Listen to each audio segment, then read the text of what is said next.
Well, hey there folks, welcome back once again to the Hop House. It's Eddie here and it's time for another beer review. It's another virgin beer review. We're here in my new gaff, in my new kitchen. If you've just found us here on YouTube, this is the Hop House, welcome along. It's called that because we like hoppy beer, we like good house music. If you like either of those or both, give us one of those. Give us a like, share, subscribe to this channel. Virgin beer review number 2. Okay, so this is from Tesco. I happened to go Tesco just a few days ago actually, just getting bits for the house. There were certain things I forgot to pick up from an early big shop. I don't tend to shop in Tesco, I'm an Aldi shopper. I'm a Yorkshireman, I'm tight with my money, so people will tell you. I'm just playing to a stereotype there. Do you want to see what we're reviewing? Okay, so it's from London Beer Factory. We've got one of their beers over there in the corner there, the Jungle Trip, which is fantastic. But they've had a bit of a rebrand. Seems to be a lot of breweries at the minute changing the logos, having a bit of a rebrand. Some have been taken well, others don't like it. But this is a new one, but I think it's replaced another of their beers. So this is Daydreamer. It now says LBF, London Beer Factory. It is a New England Session IPA coming in at, if the camera will pick it up on the bottom there, no, I don't think it will, 4.8%. 4.8% ABV, 330 milliliter can. Look, nice beachy, sort of tropical jobby on the can. Now, London Beer Factory, one of the first beers I had from them was a beer called Hazy Days. And I tried it, I actually had it 3 times, so I gave it its fair whack. And back then London Beer Factory, it was in a 330ml can like that from Tesco. And back then London Beer Factory they had like a really old ring pull. You know, like you get on a tin of beans where it pulls the whole can back. Well, I had that sort of old school ring pull, what you used to get from really old cans of Coke. I think I remember that from Tuck Shop when I was in school. But I think it was a nostalgia thing. I get it, the ring pull thing was kind of cool in a strange way. But the Hazy Days just missed the mark. It just didn't do it. I just didn't like it. It didn't do anything for me. Now, moving forward, we then I think I had another beer. I can't remember the name of it from London Beer Factory, and it wasn't very good again. It was that one there, the Jungle Trip, that really changed my opinion, and I thought, oh, they've upped the game here. They've sort of maybe they've taken on some criticism. They got rid of that silly full can top jobber, and that's that. So the Hazy Days have disappeared. And this seems to have appeared. So I'm guessing this is a replacement for the Hazy Days. I don't know. I did have Hazy Days and I was going to review it on the channel. And then I was on the bus back from the supermarket. I was at the bus stop waiting for the bus and the carrier bag fell over and the can just went shh and spilled everywhere. So it was lost in battle. So I never got to do Hazy Days on the channel. But this is a Daydreamer. Anyway, let's talk about this. We'll get it out in the glass. Got the old Thornbridge glass for this because I don't really use this that much. We had, when we moved in to this glass, the other week, it was on a weekend when we moved in. And we were trying to sort out where to put all the glasses and that in the cupboard. And my other half was like, what kind of glass is this? I was like, it's an IPA glass. And her mum nicked it and she was drinking vodka and coke out of this glass.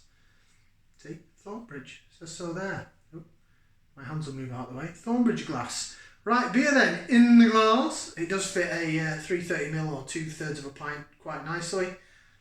Nice hazy colour. Looks quite custard-like, I have to say. There's some light bleeding through at the bottom. But that looks like a lovely sort of hazy, custardy coloured beer. These seem to be all the rage at the minute. This is the kind of colour that you find in a lot of craft beers. So to say that this is available in Tesco is quite good. Now it's new to Tesco, and it's with the rebrand and everything, is a change of direction for London Beer Factory. They used to be in the 4 for £6 on the canned craft beers, or if you're in the Tesco Expresses, 3 for £5. This is not, it's just straight up £2. So this is not, seems to not be in any offer as of yet. Maybe it's because it's new, but it looks good. It looks sort of hazy, nice, foamy get the words out in a minute. Foamy, fluffy Whitehead. You try saying that. Smells good as well. Jumping ahead of myself there. Right, let's give it a whiff, see what we can sniff. Oh, yeah. Smells like quite a tart fruit juice. Oh, yeah. A lot of lime in that in the background. So I'm getting orange, like tangerine orange, some mango, bit of peach or apricot, and then like a lime backbone to it. That smells really good. Really good. Even smells better than the Jungle Trip over there. That one. That one. Oh, really like the smell of that. It looks good. It smells good. It's nice and cold. It's been in my shed. I've got a shed now. I've got a house and a shed. But I did whack it in the fridge for a bit just to really chill it down. For me, craft beers, hoppy beer, things like this need to be as cold as you can get them. Really cold. Dumb down the malt bill, let the hops shine. Oh, it smells like a punch bowl of fruits. Really refreshing, really lovely smelling. I really like the smell of that. Right, should we get in there? Bottoms up down the hatch.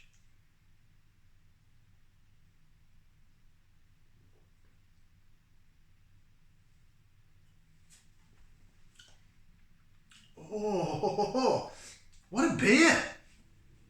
Oh, what a beer! Oh, now you jig it around a bit and you really get the aroma. Oh, that's bloody lovely. Right, bit of lace division. If you're new to this channel, so we jig it around in the glass. So you can see how you can sort of see it anyway. See how it laces in the glass. Jig, jig, jig, jig, jig. And now I'm going to spin the glass around slowly, and you should see there. Although I don't think this camera picks it up, I can see it to the naked eye. You see the bubbles rising up and chasing the bottom of the head, and it looks a little magic-y.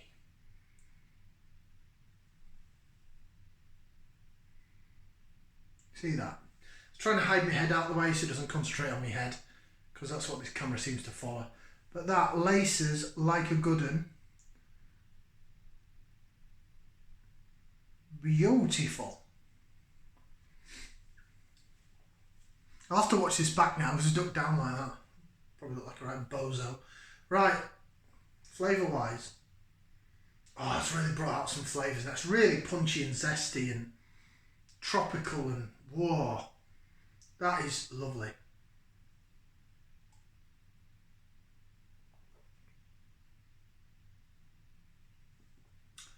Mouthfeel as well. A little bit of hit of carbonation at first, but a really nice body to it. Soft mouthfeel. Feels really good in the mouth. And the flavour.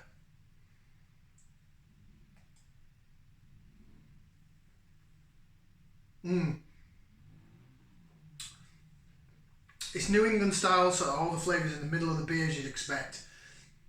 You get a little bit of sweetness down the middle of the tongue, down the sides of the tongue. For those that are regular viewers, you'll know I say it so often. Sizzles down the side of your tongue. You've got mango notes, you've got that orange that I was talking about, peach, lime, maybe a little bit of lemon, but real sort of lime zest sort of thing going on. And then in the aftertaste, it's that tart fruit aftertaste that you get. You have a nice fruit juice or a smoothie. Well, maybe not a smoothie, because a smoothie's like yogurty, isn't it? This is just fruit juicy, hoppy goodness. Oh, it smells absolutely divine.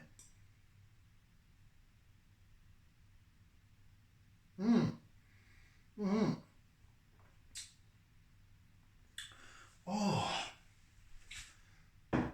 The last beer I did was awful as well, so this is so much better.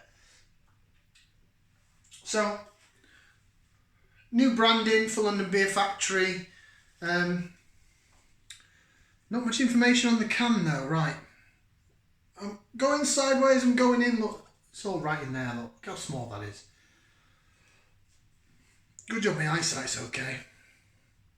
So ingredients, water, barley, wheat, oats, hops and yeast. Doesn't give us any hops.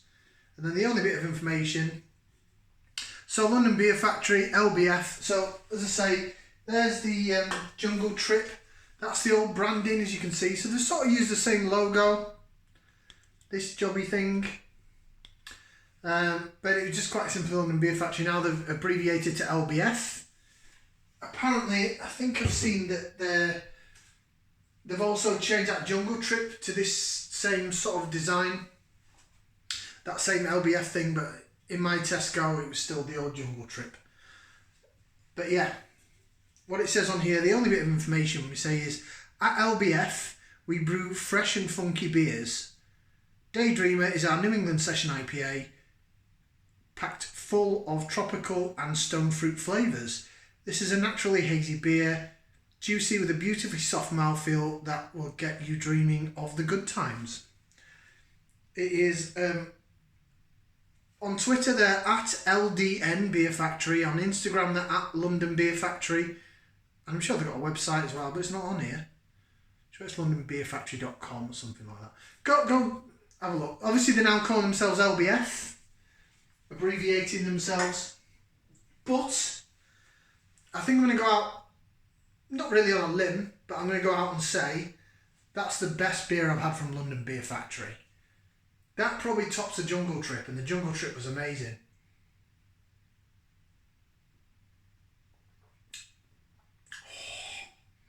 That's probably my favourite. What are we now? Okay, we're only in February, and bearing in mind I didn't drink in January. But that's probably my favourite, certainly my favourite session hazy sort of IPA that I've had so far this year. In a 330ml can. I know I'm narrowing down things there, but that's beautiful. Absolutely beautiful. Well done, London Beer Factory. I'm daydreaming.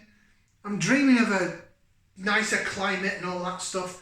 Rating wise, 2 thumbs up and a foot. Do you know what? I'm going to go all out there. I'm going to go 2 thumbs up, 2 feet. I can't get them all in camera. God, do you hear the thud then? That's how bloody fat I am. Right, 4 limbs out of 4. That.